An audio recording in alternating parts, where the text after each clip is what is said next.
The South African Municipal Workers Union is spitting fire over the possible looming Tshwane councillors' salary increases. SAMWU says if this goes ahead, they will force the municipality to a standstill. Now, this follows the majority vote by Tshwane councillors this past week in favour of a 5% salary increase and added benefits. SABC News reporter Patricia Visagie has more on this for us. Following the majority vote by Tshwane councillors for salary increases, SAMWU says this is a declaration of war. I'm now joined by Lehlohonolo Maphatswe. He is the SAMWU regional chairperson here in Tshwane. You're saying this is a declaration of war. Can you expand? Indeed, we view this particular resolution as a declaration of war because we were here 4 weeks back to demonstrate our frustrations to this newly elected administration that the conduct of Brink at the time was disadvantaging workers, especially on the 3.5% salary increase for workers and 5.4%.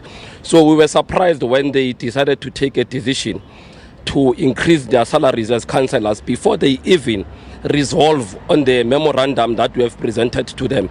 So to us it's a declaration of war, and we are prepared as SAMWU to respond, to demonstrate to them that if they're prepared to fight, we are prepared to fight. We are not going to compromise the interest of workers. Look, we were excited when this particular administration came into office, but we think that we prematurely celebrated them because we thought that they are going to reverse the decisions of Brink that were not pro-workers, that did not have the interest of workers at heart. So when they take this particular decision, it clearly tells you that they do not have the interest of workers at heart. They only have their own interest. About a month ago, SAMWU embarked on a massive protest, or rather march, in Tshwane on the very same issue. What was the decision taken, or some sort of agreement with the city of Tshwane at the time? Well, we never entered into any agreement. That is why the deputy mayor even lied in front of workers that we have reached an agreement that the 3.5% we agreed. We never agreed on anything. Instead, what happened after the march, we resolved to establish what we call an ad hoc committee, which will be a committee that will look into the modalities in terms of the payment. We even went to the extent that we are willing to be flexible to forego the salary, the back pay, and consider only adjusting the 3.5%. But we are surprised now that they are taking this particular decision when we are trying to resolve, when we are trying to reach out to each other. We are still at the discussions. They were supposed to stop this particular process and wait for the finalization of the discussions between ourselves and them. Where to from here? Previously, we've heard the city of Tshwane repeatedly saying that there's not enough money. The city is in serious financial constraints. And that was one of the reasons why the workers were not paid. But now we see seemingly a 5% increase is looming for the councillors. Where to from here? Look, we are a mandate-given organization. We represent workers. We will go back to our members, and our members are already aware that the council has taken this particular decision. But your question in terms of the city being in financial crisis, look, as SAMWU, we do not hold that particular view. We even provided them with solutions in terms of how to raise resources or generate revenue so that they are able to cover the 3.5%. We said to them, the amount of money that you are using on lawyers, you ought to consider the legal department, people who are capable enough to preside over the disciplinary hearings and deal with cases in the city of Tshwane, rather than considering the lawyers, the law firms that are paying millions. So we gave them also a solution to say, look, why do you need a service provider for grass cutting? We have enough human resource. We have enough workers that can do grass cutting. Why do you need contracts to do that? So the money is here in the city of Tshwane, but they are only prioritizing contracts. And we want to guarantee you, these contractors that are doing business with the city, they are friends, they're doing business together. That is why they consider them before workers who are at the center of service delivery here in the city of Tshwane. Would SAMWU consider perhaps another action, a strike? Is that something that you might look at? We are not going to say we might. It is coming. they must expect it. Remember, when you are hungry, you can't think properly. So we are dealing with workers that are hungry. We are dealing with workers, by the way, for that decision to refuse workers 3.5, others were even dismissed. So you can imagine what kind of workers you are dealing with. So a revolution sometimes will be misled. We will not be led, by the way. We'll find a situation where you cannot even control the anger of workers. So we cannot rule out the possibility of shutting down the city of Tshwane. Very soon we'll do it. All right, thank you so much. I want to turn to a man that's very active on the ground in communities, and that is Tsepo Mahlangu. Tsepo, what do you make of this decision to perhaps look into increasing the salaries of councillors? We are deeply shocked, disappointed and furious. This is a betrayal by this administration.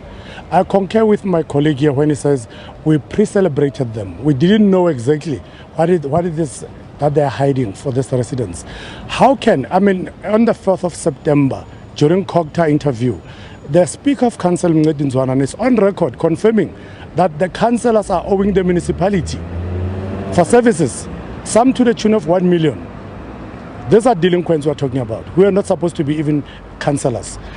There is money. We have indicated that the City of Tshwane has got a lot of money and they're using consulting firms. If the employees are not prioritized and they prioritize consulting firms, which we advocate for them to vacate our public office space, Patricia, the hell will break loose. I'm telling you, if some is going to go to the ground, we are going to aid them to hold these people accountable, inconsistent with the Constitution, because it cannot be.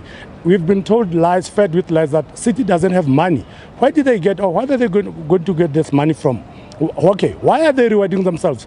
Because 80% of the councillors here are useless to the core, meaning 80% of them cannot read reports. They are not providing services, Patricia. The city's got money. What we did during our meeting a week ago with the deputy mayor, we gave them a pure template to say, look, employ more people as meter readers, number one. Once you employ permanent meter readers and source them into the system, you will be able to collect revenue and you'll be able to provide services. It's a simple template. Doesn't require PhD, doesn't require to have political credentials. It's common sense, which I've learned they don't have common sense. So the solution to this, Patricia, shut down this city. We go to the ballot, we remove all these liars in these chambers, because this is our ratepayers, this is our taxpayer. They're going to spend our money. So we are here on behalf of the resident to say, we are representing the resident who said, Tsepo, go and tell them that we are not happy about the decision. They must reverse it, rechannel that money to insourcing permanent workers. We don't want consultants here. We don't want contractors here. We don't want them. In short, that salary increase that's looming, does it match the standard and quality of services in communities? No ways. Hence I'm saying 80% of councillors are useless. They can't read reports. Go to the council. They can't talk on behalf of this. They're just here to maintain their lifestyles. It doesn't match anything. It matches their greed and corruption. We have vindicated now that we are feeding the greedy and the corrupt people here. They must just vacate our public office space. We are in solidarity with the workers to say, away with consulting firms, away with these liars, no salary increase for these councillors. They must pay these employees so that the city mustn't face another unprotected strike, because we know now what causes this. We can't stand for this, Patricia. The people shall govern. Nothing for us without us. All right, thank you so much. That, of course, is Tsepo Mahlangu. Of course, just after SAMWU, you hear they're not happy. And one now wonders whether the Tshwane councillors will actually go ahead with this move. And also, who comes first, the councillors or the workers? It is a developing story that we'll be monitoring closely to see exactly how this conundrum will unfold. And this is also happening while we're heading to the local elections, the municipal elections that is set to take place next year. With decisions like this, what will be the outcome? How will communities react to this?